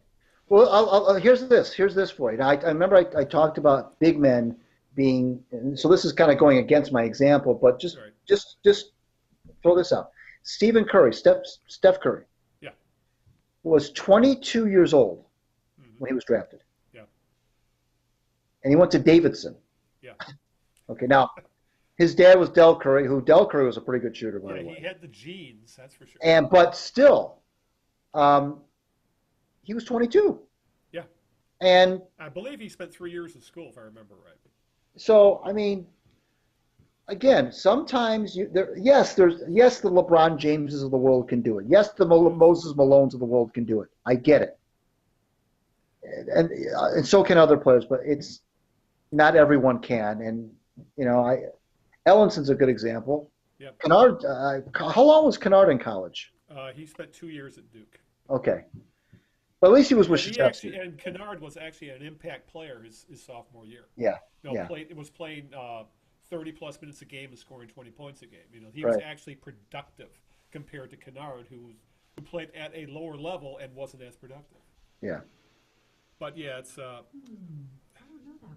All right, well, thank you, Alexa. I don't know what got her going. But it's one of these future podcasts. We're probably going to have to touch on what's going on in college basketball right now, anyway, with the FBI trials and this thing that went down and the whole swill that is college sports. Period. With the with the money, what happened? What happened at Maryland? I mean, if that was. Well, I'll say that for another podcast. I really would like to talk about what happened in Maryland. Anyway, we got one more team to touch on, Greg. And that would be the team that just finished year one of their official rebuild. And that would be the Detroit Tigers. All these rebuilds. I know. Yes. Tigers ended the first year of their rebuild 64-98. Amazingly enough, that wasn't the worst in the division because they ended up third. Not even close. Yeah, it was close. But not even close. Not even close to the worst. Yeah, that's right. But they ended up 27 games back of Cleveland, and that record was good enough to give them fifth overall because no one was going to beat out the Orioles for the top draft pick. I think they ended up almost 60 games out of first place in the East. Yeah. Well, considering Boston won 108 games, Right. But still, it's like the Tigers picked, I think, the absolute wrong time frame to start rebuilding when half the league seems to be doing the same damn thing. Right. Which we have touched on in the past. But regardless of that, this is there's already talk that next season could be worse because actually the Tigers got some surprising production. I know we were not high on Lenoy's Martin and the Mike Fears deals. They were both very productive for the Tigers. They were able to flip them for prospects, but it's hard to strike lightning twice, or they're going to need to have lightning strike several times over this rebuild. I mean, how often are you going to find a Nico Goodrum? And they got very lucky with him. It's not like Goodrum's going to be a star, but he's the kind of player who could be. They found a big league ball player who has home run power on a team that has very little home run power and can play multiple positions. That's a valuable player to have. A super sub, which he should be your everyday first second baseman, but I have no problem with him being in the lineup 5 days a week because you need that kind of player. But can you find those kind of players every day in the year? Because that's what the Tigers are pretty much going to have to do until some of their draft picks start coming to fruition. And for everything we've heard, the big time pitching prospects are still at least a couple years out. And this is still much as remember how we were talking about the Red Wings are missing that impact superstar? That's the kind of young bat this team is desperately in need of. Right. I mean, as good as Castellanos is as an offensive player, he's a complimentary piece. He is not. I'm not saying they need to find the next Trout or Harper, but they need to find or a Machado, or but you know the kind of player I'm talking about. Yeah. And these guys were all very high draft picks. You need to hit on a draft pick bat. And this team has not done that other than Castellanos over the past, 20, 30 years for that matter. Right. So here we are, going into the second offseason of the rebuild. It looks like, obviously, the Tigers are not going to be players free agency. They'll probably do the same thing they did last year, wait for the market to play itself out, and then start sorting through the cutout bin, looking for bargains and guys who might come in handy for a 1-year deal. Right. Or who can be traded midway through this flip for prospects. The next Martin and Fires, in other words. Yeah. So, but what's your first thought, after year one of the rebuild and the performance of GM Al Avila and manager Ron Gardenhire? Well, I still think Gardenhire is the right guy for where the Tigers are right now. Yeah. I think the Tigers need a guy who's been around, who's been with he's managed some bad teams with Minnesota, as well as some good teams, and he has seen it all. And I think he's got the right temperament. Yeah. I think he's got the willingness to learn the metric thing, and I think he's his use of the shift is shown that he has bought into some of it. And I think he was re-energized and recharged after being out, not being a manager for several years, and he went through his health scare there for a while with the Diamondbacks, and I think he mentally and physically was ready for the challenge, and so I still think he's the right guy. I have no complaints about the job he did. He kept them close to 500 for almost half the year. They were 36 and 37. I remember writing a piece about him when they were 36 and 37, and he seemed to be the players seemed to be really buying into him, and they had that rally goose thing for a while, and there was some camaraderie and so forth. He runs and then a good clubhouse. Yeah, which is what you need when you're exactly. And you're not going to see any youngsters disrespect the game under his watch. You're not going to see he'll nip that stuff in the bud. So I'm fine with him. I think the bigger question, a bigger part of your question is the Al Avila part of it. Yeah. And I don't want to sound like because I'm an old guy, so I don't want to sound like I'm discriminating against fellow old guys. Yeah. But I just look around the MLB, Al, and I see so many teams now that are being run by younger executives, guys that are under 40, sometimes that are barely into the Epstein model. Right, guys who are barely into the 30s in some instances. Yeah. And their backgrounds are varied. They have very unusual backgrounds to be a GM in the majors. They have not come through the traditional way. Hired an agent to be their GM. Right. Right. I mean, that's what you mean by varied. You never would have saw that 10, 20 years ago. And the Tigers are a very old school. They got the old school manager who was Gardenhire. Then they got that old school Yeah. GM, Avila, who's been around forever. But then again, the Red Sox have Dombrowski, who's been around forever. So it's not necessarily about the age, but I just look around and I see all of these young. Everyone's young. Managers are young nowadays. Mm-hmm. I've never seen so many guys, Al, get big league managing jobs with absolutely zero experience. Yeah. None. It's that in our day when you and I were growing up. The managers were these old, grizzled. You never gave a manager job to a guy who hadn't at least managed in the minors for 10 years. Yeah, There was they never. all look like white-haired, grizzled.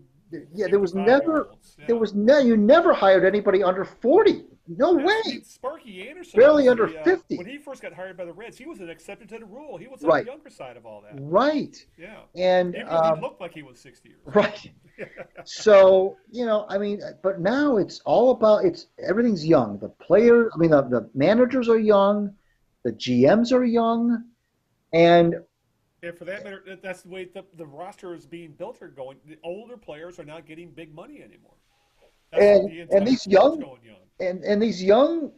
these tandems of the young manager and the model of the young manager with the young GM is working. Friendly GM as well. Is working, and it's working in Milwaukee. It's working. There are a lot of places where this model is fun to watch. Milwaukee is a riot to watch. Yeah, these are younger people running these teams, and I look at the Tigers and I see an old manager, which again I'm fine with, but then I see an old GM, and I don't know. I don't even really know where I'm going with this. All I'm saying is that I see a lot of younger models in other big league cities where they're showing success, and I don't know exactly if there's a correlation between they being young and them having success, or if it's just a fluke.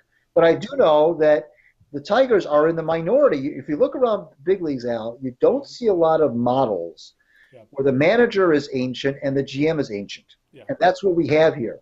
We have two guys who are well over 60 years old. Career baseball men who are running a rebuild. Yeah. And they got their starts working for essentially traditional baseball kind of guys like Dombrowski, who has always been known not to be very sabermetric friendly. And baseball's trending in the other direction. But at least with Dombrowski, when he's in Boston, he's got money where he can gloss over mistakes he makes. Right. And he never, he obviously could never quite get it done in Detroit. There was always, it was the bullpen, let's face it. Bullpen and defense, that was their bugaboo. Well, let me ask you this with Dombrowski. Do you think he could have handled a rebuild? Because if hindsight being 2020, this team should have started to rebuild after getting knocked out of the playoffs in 2014 when he got swept out. Right. Against, when they lost to Baltimore, and that series looks like, okay, when you watch that series, you thought, the window, if it's closed, if it's not, it wasn't already closed. I think that series said this team, as currently constructed, is not going to win a World Series, and essentially Mike Ilitch kept throwing money at it as band-aids to keep the team competitive. When realistically, if Mike Ilitch had been 10 years younger, I think he would have said, Dave, we got to make some changes. Do what you see fit. See what you can start flipping guys for. Because he made some very nice trades at the next deadline, but then he got shit canned. So I just wonder how things would have been different if Ilitch was younger and maybe had allowed Dave Dombrowski to make some changes that make the team younger. Because realistically, the rebuild should have started after that year. If hindsight, that kind of thing. And that series also, even though it was short, was turned on its ear by another bullpen implosion. Yeah, yeah. Who can forget Delman Young? I mean, slapping a double in the corner, and clearing the bases and breaking that game wide open. Yeah. So he could never figure out the bullpen. He could never. The team was always just a bunch of sluggers. They never ran the bases well. They didn't steal bases. They didn't play small ball. Obviously, they didn't. Well, could some of that have just played into Mike Ilitch's star fetish, essentially? Yeah, of course. These guys came on the market, and Ilitch told Dombrowski, "I want him." They even if should. he's not a perfect fit. They should. You know, Justin Upton should never have been signed. Jordan Zimmerman should never have been signed. Joe Nathan should never have been signed. You know, I can go Chris on and on. Fielder should never have been signed. True. Um, Although the Fielder thing was when they were still in that right in the thick of it in terms of you know they Yeah, won the was division. that the 2012 offseason? Yeah, 2012 they won the division Yeah, 4 years in a Mark got row. hurt. And, They yeah, got to the World Series in Prince's first year here, yeah. and so I'm not going to kill him for that one. But later on, you know, so is could probably you know the answer to your question is I don't think Dombrowski is a rebuild kind of a guy. Although Yeah. you know I know when he was with Florida, they immediately tore the roster apart when they won the World immediately. I Yeah. mean, as soon as the champagne dried, Hazinga said, "I'm selling the team, clear out the payroll so I can make some money." Yeah. and you know that didn't go over well, and the results were expected. They went down the tube. So I don't know. I mean, we'll never know. I mean, Well, let's get back on track, I guess. Though, so I guess you're giving right now the Tigers front office an incomplete. I guess there really isn't any other grade to really give these guys because they've made some of the right moves. They're saying all the right things when it comes to advanced metrics and how and Gardenhire wants to. This is the one thing that is getting to me though is Gardenhire starting to harp on some of the small ball stuff. Well, I don't like my guy striking out and that kind of thing. And baseball is still moving in another direction where launch angle. Baseball has become a three true outcome sport. Strikeouts, walks, and home runs. Realistically, that's what's happening to the sport right now. You can agree or disagree if you like how it's turning out, but the teams that are winning, for the most part, they have high on base guys and they got power. I don't care how they're getting on base. And defense. Don't forget defense. Yeah, and you're right about defense. But I don't care if they strike out. Hell, I'd rather have them strike out than do a double play. Give me a guy who strike out 200 times but hits 40 bombs and gets on base at a 350 clip. I don't care. That Gardner is starting to sound like, well, I want a bunch of guys who, they strike out 25 times, but they only have a 300 on base percentage. What is this, the 60s again? That's my one concern of Gardenhire is that he still has these old school tendencies, and when he harps on strikeouts, that's when I start getting a little concerned because baseball is a different game now. Yeah, but you know what, Al? I don't think he was hired with the idea that he was going to be here when there was going to be champagne flowing. I think he was hired here. I think he was brought here because they needed somebody like that, like you mentioned about the clubhouse. Yeah. They needed a steady, old school baseball guy to kind of be a calming influence who is was willing to put himself through this. Yeah. And was re-energized after having been out of it for a little while, was ready to manage again, was probably desperate to manage again. Yeah. And I don't know that he was hired with the idea that he's going to be the guy that's going to be here when the glory days come back again. So I don't know. I hear what you're saying, but I don't know that you're going to have to really worry about that going forward because I think that if the Tigers ever do get good again, I don't know that'll be under his watch. But I mean, I'll just say, remember, Avila had a nice comment towards the end of the year when the Tigers were kind of struggling, and you looked at those lineups, and Avila essentially said the obvious: we're not going to win with a lineup full of 200 hitters, which is essentially what they had most of the year. Essentially their offense, especially after Cabrera went down, they had Nicholas Castellanos, and then everybody else. It was pretty much a hope and a prayer. So there was no power on this team.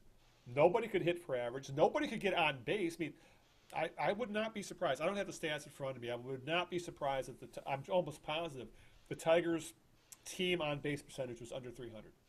It would not surprise me just by seeing some of the guys they were throwing out there every day. Because there's room for guys on a good team who don't hit, like a Jacoby Jones. He was a two-WAR player, even though he might have been one of the worst offensive players because he's so good defensively. Unfortunately, the Tigers team as currently built are a bunch of players who hit like Jacoby Jones, but don't field like him. Yeah. That's why I am selling low on this team's going to start being competitive in 2020, 2021. I don't see it because they might have the pitching, they don't have the position players in the pipeline yet. There's no question about that. We don't know about this Kristen Stewart. We don't know how good he's going to be. But he is high on base percentage, power. That's Yeah. the kind of they need Yeah. a guy like that. And in that small sample size, he did show it. Till he got hurt, he has a core injury. Who knows if he's going to be the same player next year? Yeah, they have not had the best of luck either. I will grant you that. But you're right. It seems like that's been the theme of the evening, Al, with all these teams. Is there's not that one guy on any of our teams that is really the guy. And right, and I know they're hard to find. I know they don't grow on trees, but gosh, these teams we're talking about, Al, haven't had that component in a long time. Now the Tigers are different because they've had big name guys, and so they get a little bit of a pass because they're new to this. We're in the ebb and flow. And they're new to this thing. Yeah. But Pistons, for years, and the Red Wings. It's been a decade in the wilderness, and I don't see the Red Wings getting out anytime soon. Yeah, so we're these teams that we're talking about are trying to rebuild without that component. Yep. And it's hard to do. I mean, look at even the Angels. You mentioned Trout earlier. Yeah. I mean, frankly, is good, and he is a generational player. Obviously, he's going to go Hall of Fame. Yeah. But what have his career now would be in the Hall of Fame. But what have the Angels done with him? No. How much have they won? They've won very little. I think they made one playoff appearance early in his career. Yeah. They have Brad Ausmus running the team. So I mean, just so what I'm saying is just having that Mike Trout kind of a player isn't enough either. Yeah, it gives you a jumping off point, the old building block cornerstone. But yeah, you're right. They have not. The Angels have not been able to. They took in a bad contract with Pujols. A horrible contract with Pujols. They have not been able to. You can say all you want about the Angels. Their model of the way they do things and having the manager in place for all those years until he resigned. But I mean, what have the Angels won with Trout? They haven't been able to take Trout and build around him. Yeah.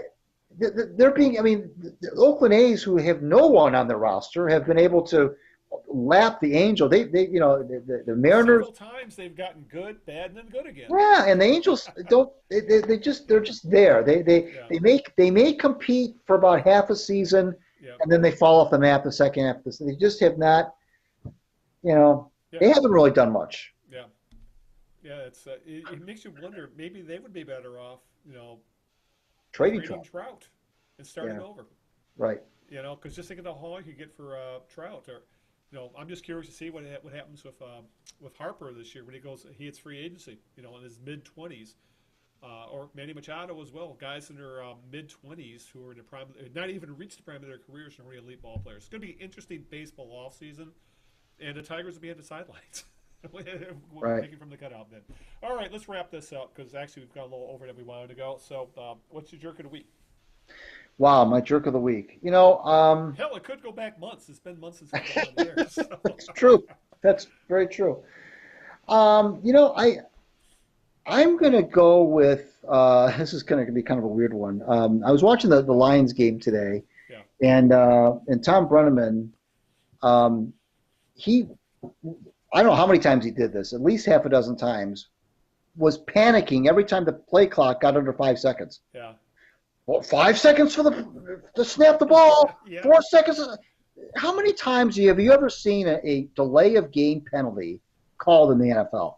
Yeah. I mean, maybe once a game, and that's even going to. I don't think it's even once a game.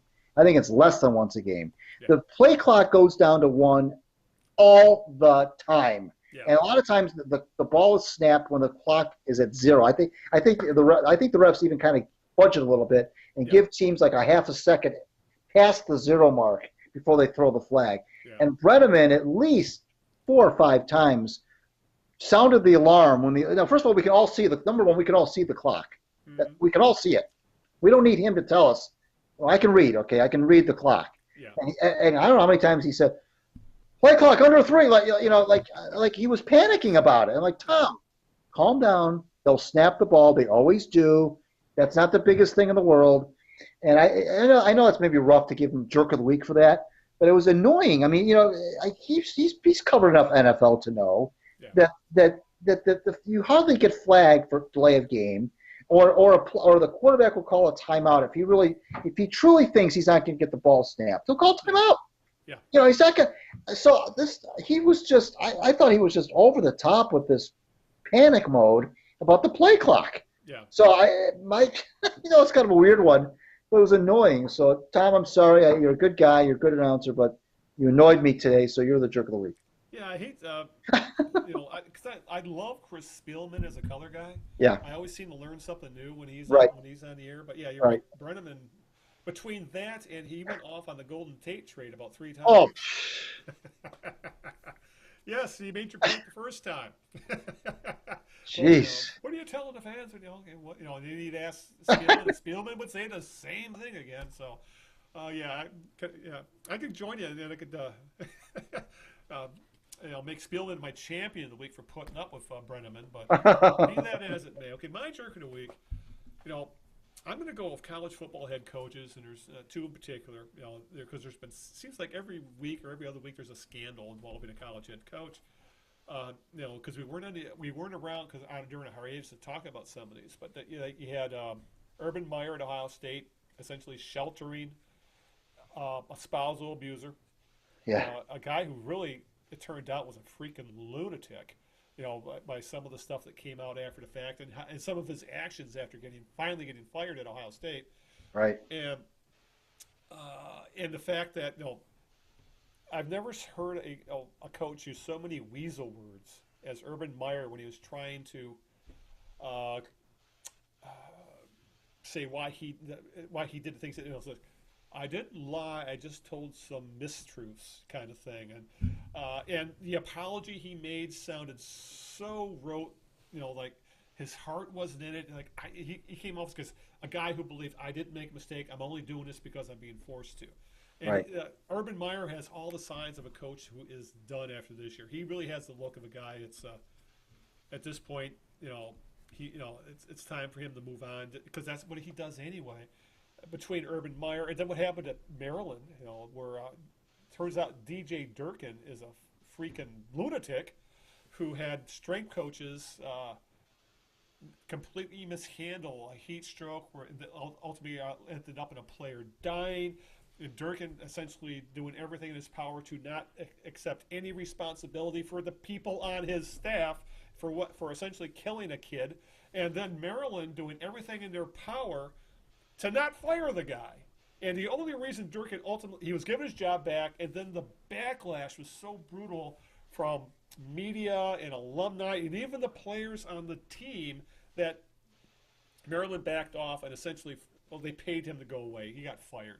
Yeah. But it never should have gotten to this point. But it's very bothersome to see college football and basketball coaches hooked up as these paragons of virtue. Just because what we see here and there, just because they win games and what we see of them on television, and then we start seeing the ugly stuff going on behind the scenes of these guys. And like for example, the Piola scandal going on right now in college basketball. And Rick Pitino, who was called supposedly this great coach, and it turned out he got his recruits because of hookers and blow. So my jerk of the week are essentially the college coaches who come off as holier than thou, use God as a shield, and essentially they don't do what they preach. Urban Meyers, DJ Jerkins, there's all kinds of these guys out there who make a shit ton of money and are not paragons of virtue, and we're seeing that more and more every damn day. I just wish college sports were full of John Beelines, but they're not. True. And especially for a guy like Durkin, who ultimately did lose his job, but it's not like he's It's not like he had a winning record. He's not Bear Bryant, okay? He's not Bear Bryant. Yeah, or for that, he's not Urban. No, he's not Urban Meyer. He's not This guy did not have a track record for the university and the boosters to back him the way they did. It's whatever. Okay, let's move on before I start ranting and keep us on air for another half hour. So, with that, Greg, I guess is there anything else we need to say before we call it a night? No, I just wanted to say that one of the guests we were going to have, we were scheduled to have during the hiatus was Mick McCabe. We were going to talk about Mick being inducted into the Michigan Sports Hall of Fame. Mick has agreed to come back on whenever we're ready to have him back on. So we'll arrange it and have Mick on, and we can talk about the ceremony, talk about his coming out of retirement. He's still doing Yeah, he's actually, I've seen him in the Free Press. some of Swami stuff, during the I playoffs. think he's a freelancer now. Yeah, and so we'll talk about that and about, of course, the Hall of Fame thing and so forth. Other than that, a reminder to follow me on Twitter at Greg Eno. Follow the Knee Jerks on Twitter at the Knee Jerks. Read my WordPress Out of Bounds blog. Please read my Red Wings blog, The Winged Wheeler, also on WordPress. Well, as usual, I want to thank my lovely wife Sharon, who's been really the one who's gone through the tough times lately. I want to thank her for everything all the support she gives. Thank you, Big Al, for making, once again, Sunday night so gosh darn fun. Yeah, hopefully we'll be able to get back in the grind, so to speak. But yeah, I just want to say my condolences what you've been through, and things go get better. I can vouch for that. Thank you. All right, and of course you can find us the podcast. Look for the Knee Jerks on iTunes, on Stitcher, and of course just go to the kneejerks.net or the kneejerks.us, where you can find everything you need to know. With that, let's call the podcast. So until this time, 2 weeks from now, where hopefully we'll have less depressing talk about. Maybe a team that's actually winning games. This is Al Beaton saying, thank you, good night, and aloha. Ciao, everybody. We'll see you in 2 weeks.